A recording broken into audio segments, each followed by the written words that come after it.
Karma Sewing, Episode 10, 1-inch tape guide. Take one. Action. All right, so yeah, and here's the third part of what I was going to make that three-part video. Again, just separating them back out and making three separate shorter videos so that they're a little easier to watch. Um, I just got my 3D printer back up and running and installed a new direct drive head on it. Took me a little bit to get it tuned in, and I think I've finally done that even after uh, filming this segment for the video. So there's bound to be some exciting things happening in the future, but this is one of the things that I've 3D printed for myself. If anybody needs any sort of guide printed, I'm uh, getting a little better at the design and the printing. So um, hit me up, comment, uh, check out my Facebook, and let me know what you need. So enjoy this video. So, anywho, um, so part of some of the products that I make, I do what is called a French seam. So you come up with something like this. I don't know if you've ever paid attention to the upholstery in your car, um, or even sofas, that kind of thing. A lot of times they'll use this kind of seam with the stitching down both sides of the actual seam itself.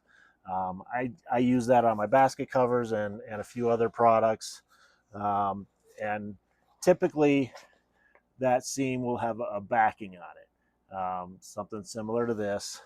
And what it comprises of is you have your two pieces of fabric. You sew them together.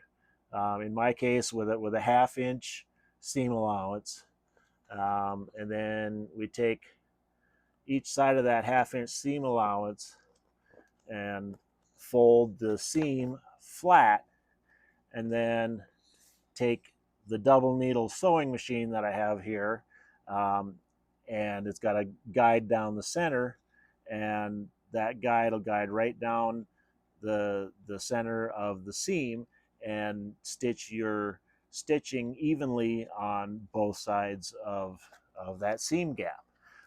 And what that does is that gives you just a little bit more strength. You can sew it without the backing on it, but at that point you just have the strength of the thread itself, and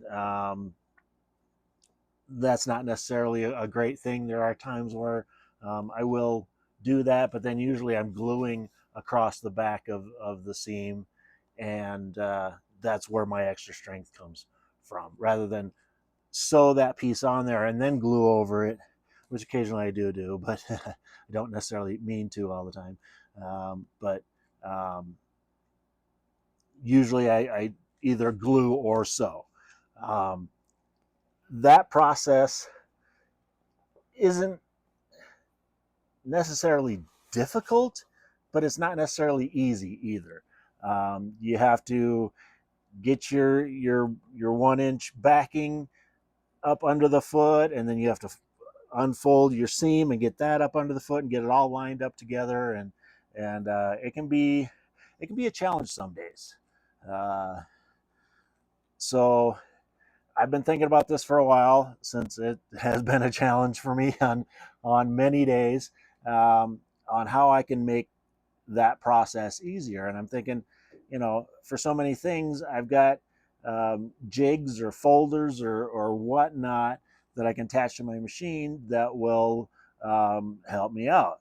But you know, I didn't really want something that was going to be on top of the machine that's going to get in the way of the fabric, um, and and make things easy but difficult. So finally had a brainstorm a couple of days ago, and I couldn't wait. And I've got my 3D printer almost dialed in, not quite, but dialed in enough that I was hoping I could design and print the piece um, that I want to use. And sure enough, I came up with something that is pretty slick. Excuse the roughness of this. Like I said, my printer's not exactly dialed in, so I had to do some sanding and filing on this, which on some of it is fine. On the edges here, I wanted a pretty tight tolerance in the machine. So I didn't mind doing a little filing on there, but there was some sanding and filing to do on some of the other parts that I would have preferred not to. But it is what it is. Still a little more work to do on the 3D printer to get it fully running. So, but I'm still pretty happy with what I ended up with and what we have here. So this is the top, and it nice and flat. And then on the bottom here, if you can see that, we have just a channel that runs underneath. This will be flipped this way, so that channel will be underneath, and the webbing will actually go through here in that channel and be lined up automatically for me. And we will show you what I mean here. So here we've got the double needle machine and our machine bed. We have this little divot here. Normally this piece here just slides into this divot, and it's got some screw holes here for attaching attachments to, and I actually have an attachment that I want to put on this one. So this is actually pretty good timing that I came up with the new part, and you'll see why here in just a minute. So so yeah, all we do is slide out the existing piece, and we have our new piece here, and we are just gonna slide that right on in there, and it lays nice and flush with the machine. I got the machine propped up so I can show this to you, but it sits nice and flush. The channel lines up nice with the foot there, and to get it out, I just have to pull this back a little bit so I can slide it out. So then we have our 1-inch wide webbing here, and all we have to do is take and slide that up in there. Of course, that pliers is in my way there, but we'll get her in there. There we go. Slide that up into the channel like so. Slide this back so I can use my little pick here, pick that up, get it under the foot, and then we can slide everything back where it needs to be, and there it is. We're all lined up. Put the machine down. I like to have this machine a little more inset than most machines sit. Most machines will sit about a 1/4 inch above the table. I get why, especially on this one, because you have to be able to get these slides out. But for the most part, I would prefer to have it lay flat. So that's why this one is a little more inset.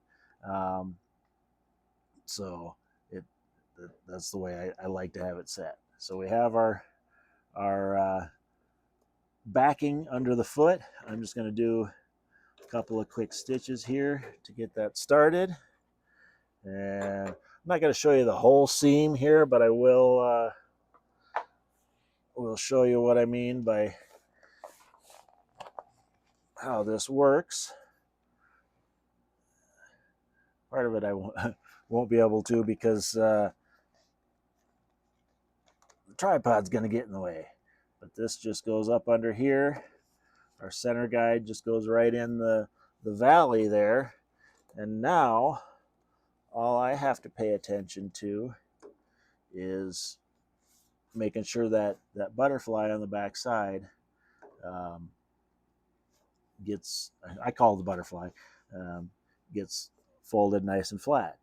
And I don't have to worry about whether it's lining up, because in that, you know, inch and a half, yeah, inch and a half, inch and a quarter between there, that really isn't going to get out of line too much. This stuff is a little flexible, but you know, as it's pulling, it's going to keep it pretty straight. So I'm pretty happy with that. And you know, I'm definitely a proponent of making your tools better, and don't be afraid to customize your tools, whether it's your sewing machine, whether it's your hot knife, whether it's, you know, anything. You know, customize your tables. Don't be afraid to put holes in them where you need them. It just, you know, I'm all for making my job easier, and I'm sure that this new fabric guide is gonna help me out a lot. So any questions, any comments, feel free to hit me up. Okay, so I just wanted to show you real quick how slick this is actually working out with the guide. Again, all I have to do now is make sure that my seam is getting folded flat to both sides, and watch my guide run down the center of my seam there. And hold it flat. And just guide it through the sewing machine. You don't have to worry about lining up the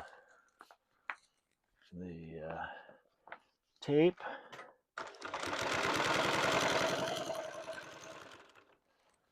I'll go a couple more just so you can see how quick and easy this is working. All I have to do, push that flat, make sure, yeah, we got a little off there. I can feel that through the fabric, and that's all I have to pay attention to, is whether or not that's going flat.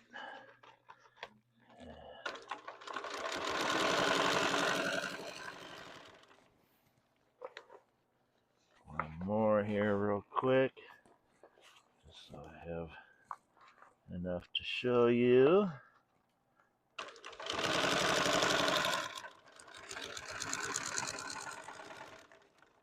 All right, now let's see what the back side looks like. Well, both sides. Here's our seam. Both the lines of stitching are nice and straight and pretty equidistant from the center of the seam there. And if we just flip this over, and boom, that lines up nicely with the back of my seam there.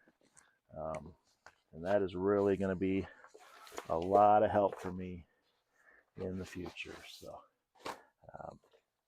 I'm happy.